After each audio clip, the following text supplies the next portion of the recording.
Assalamualaikum. My name is Nurin Nabila binti Ruspa.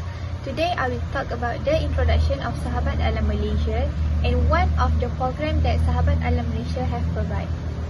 Sahabat Alam Malaysia SAM, also known as Friend of the Earth Malaysia, is an independent non-profit national organisation that was established in Malaysia in 1977 under the Society Act 1966.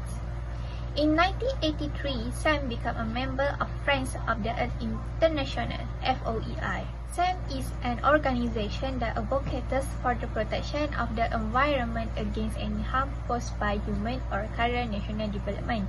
SAM has been involved in various activities to ensure that the natural resource development and management are conducted in a sustainable and ecologically friendly way, guided by the principle of justice in environmental protection. Sahabat Alam Malaysia SAM provide various types of programs, including climate change. The purpose of this climate change program is to raise public awareness about climate change and its consequences, as well as to monitor and implement the government national climate action strategy and policy. Other than that, the program intends to ensure that the country is able to make a contribution to the prevention of global warming, as well as increasing the country's ability to adapt the negative effect of climate change and creating climate resilience and low carbon growth. Climate change has an impact on particularly every aspect of society and the environment, and having a negative impact on developing country as well. The implication of tricky and extreme climate change will have an indirect impact on smallholder, farmer and fisher. Hi, Assalamualaikum. My name is Nurul Fatiliana binti Emrazi. I will explain about efforts of Sahabat Alam Malaysia. Sahabat Alam Malaysia and its sister organisation, the Consumer Education of Penang, undertook various training programs for indigenous farm community in Malaysia as part of an initiative to promote agroecology method. We have been advocating the main element of agroecology, such as maintaining soil fertility through organic technique and lowering reliance of agrochemical. One of the benefits of agroecology is that it provides adaptability choices, allowing farmers to be resilient using on-farm or local resources rather than relying on expensive external inputs. Crop rotation, mixed cropping, improving the architecture of the agriculture system, increasing fertilizer and manure management, and keeping rich soil are some of the farming methods that communities have implemented.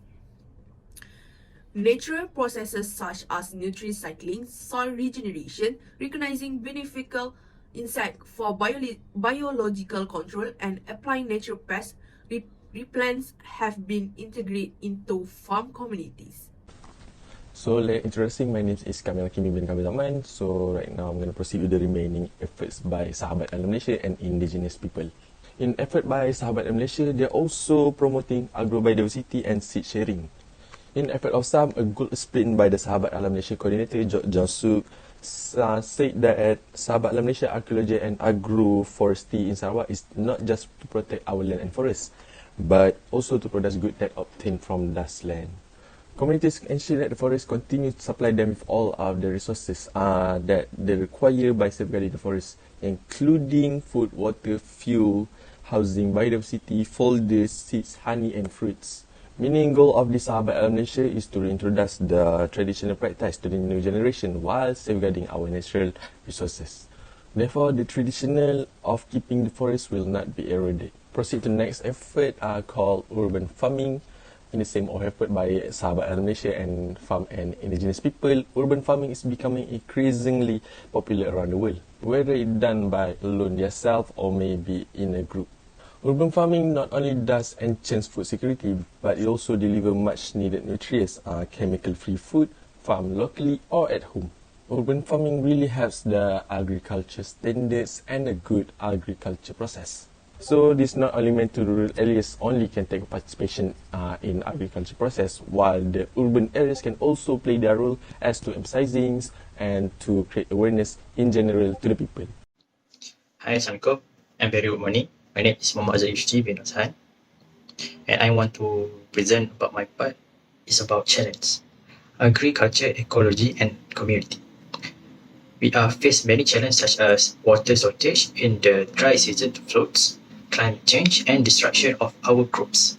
They collect seed, sow them in the certain forest plastic bags, and even share them with the other communities. New ecological agriculture farmers are seeking to acquire farmland, while some farmer and indigenous communities face land confiscation. Agronomists needs to change the tide and oppose this agrochemical vendor. At the same time, to meet the seed and biotechnological industry. The seed law and crops variety right are constantly reviewed, and unfavorable policy are adopted, such as urging farmers to buy and plant certain seed variety in rice cultivars.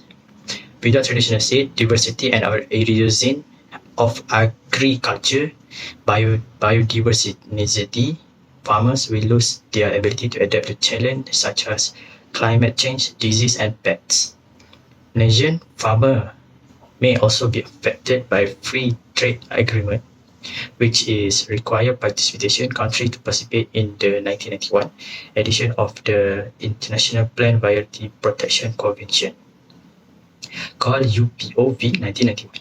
National law gives smallholder, people with less than 0 to 0.2 hectare of land, the right to distribute, harvest, protect plant species material, change a reasonable amount of breeding material, and sell seed stored on their own farm, and may not use to them due to uncontrollable factors. UPOV 1991 effectively prohibits farmers from storing, exchanging, and selling seeds stored on their farms independently, especially when farmers use and combine seeds, including protected seeds. Assalamualaikum warahmatullahi wabarakatuh. My name is Ahmad Zulkarnain bin Muhammad Zaki. I will explain about the challenge of the Sahabat Alam. Alright. The mangrove reforestation and sustainable use by communities. Mangrove restoration and long-term use in the community human life and property have been lost as a result to catastrophic tsunamis and storms in Malaysia coastal settlements that have been cut off from their natural boundaries. The mangrove forest is one of the most significant coastal resources with numerous economic, ecological, scientific, and cultural benefits for current and future generations. Okay. Assalamualaikum warahmatullahi wabarakatuh. My name is Ahmad Zulkarnain bin Muhammad Zaki. I will explain about recommendation of Sahabat Alam Malaysia. The program, in our opinion, should boost the program exposure enriched by publishing out the outcomes of a successful program to demonstrate its influence on our target audience of community. This technique can assist us in obtaining further funding and partnering with new organizations, as well as recruiting new individuals. As a result, the software can attempt to create advertisement on television, radio, and mobile device, or making YouTube commercials, for example, can aid in the dissemination of successful information to the wider audience.